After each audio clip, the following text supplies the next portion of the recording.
আমাদের উত্তরবঙ্গে প্রায় 25টার মতো বড় চা বাগান দীর্ঘদিন ধরে বন্ধ আছে। এর ফলে হাজার হাজার চা শ্রমিক বেকার হয়ে আছে। আমাদের মাননীয় প্রধানমন্ত্রী 2021-এর বাজেটে চা শ্রমিকদের জন্য স্পেশাল প্যাকেজ দিয়েছিলেন 1000 কোটি টাকার। সেই প্যাকেজ অনুযায়ী রাজ্য সরকারের কিছু ভূমিকা ছিল, কমিটি বানাতে হতো, তারা সেটা বানাননি। এর ফলে আমাদের উত্তরবঙ্গ চা বাগান এলাকা বঞ্চিত হয়েছে। ইতিমধ্যে আসাম সরকার এই কর্মসূচির সুযোগ নিয়ে তারা 370 কোটি টাকার কাজ করেছেন।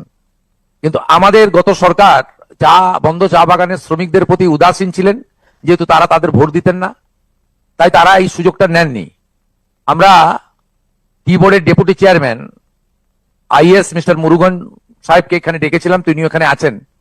তাকে অবিলম্বে আসামে ভিজিট করে এখানেও চা শ্রমিকদের যে কর্মসূচি মাননীয় প্রধানমন্ত্রী নরেন্দ্র মোদীজির ড্রিম প্রজেক্ট, এটা কার্যকর করার জন্য বলেছি। এবং পাহাড়েও যে 10 থেকে 12টি চা বাগান বন্ধ আছে, সেখানেও 10,000-এর বেশি শ্রমিক কষ্টে আছেন, তাদেরকেও এই প্যাকেজের আওতায় আনতে পারি। ভারত সরকার আমাদের আমাদের মাননীয় মন্ত্রী পীযূষ গোয়েলজি বলেছেন যে 300 কোটি টাকা পর্যন্ত তারা এই অর্থবর্ষে, আমরা যদি প্রপার গাইডলাইন ফলো করি, দিতে পারেন। আমরা চাই এই 300 কোটি টাকা দিয়ে আমাদের হিল থেকে তরাই পর্যন্ত চা শ্রমিকদের কল্যাণ করার জন্য।